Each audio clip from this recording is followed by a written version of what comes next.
په روژه کې اکثره داسې کیږي چې انسان په هره باندې یا خوراکو کې یا اسکاکو کې، نو بعضې خلکو ته دا سوال ذهن ته راځي چې زما دا روژه به څنګه بیا. نبی علیه صلات وسلام فرمایي چې څوک روژه وي او په هره باندې خوراکو کې یا اوبه وڅښي یا بل یو شیز وڅښي، یعنی جوس وغیره، فلیتم صومه، دا د خپله روژه پوره کړي. ولې؟ د ده روژه صحیح ده، په ده قضایي نشته. فانما اطعمه الله وسقاه، دل الله خوراک ورکو او الله ورله څښاک ورکو. په یو روایت کې راغلی دي فانما هو رزق، دا داسې رزق دی ساقه الله الیه، الله رب العالمین ورله راوړو دا رزق، نو په ده باندې بیا قضا نشته دی.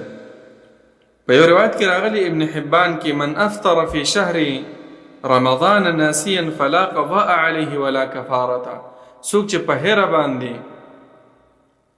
روژه وخوري او خوراکو کې اسکاکو کې، نو په ده نه قضا شته دی او نه پې کفاره شته، ځکه په هره انسان الله تعالی نه رانیسي. قرآن کې راغلی دی ربنا لا تؤاخذنا ان نسینا او اخطأنا، الله ته موږ مه رانیسي که په هره زموږ نه یو کار وشي، په خطا وشي.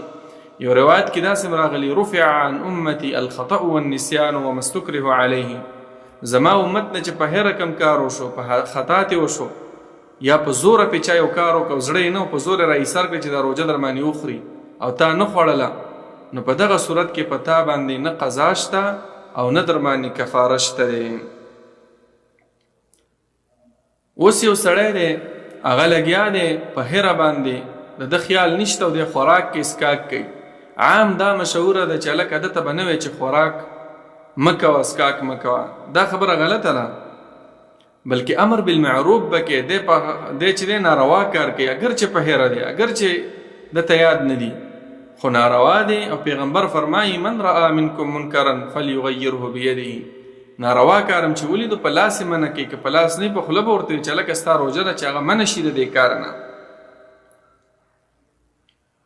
خلاصه دا شوه په هره باندې که چا روژه ماته کړله نو د ده باندې نه قضا شته او نه ورباندې کفاره شته.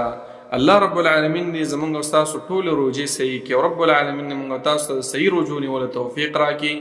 آمین یا رب العالمین. وصلی الله وسلم علی نبینا محمد.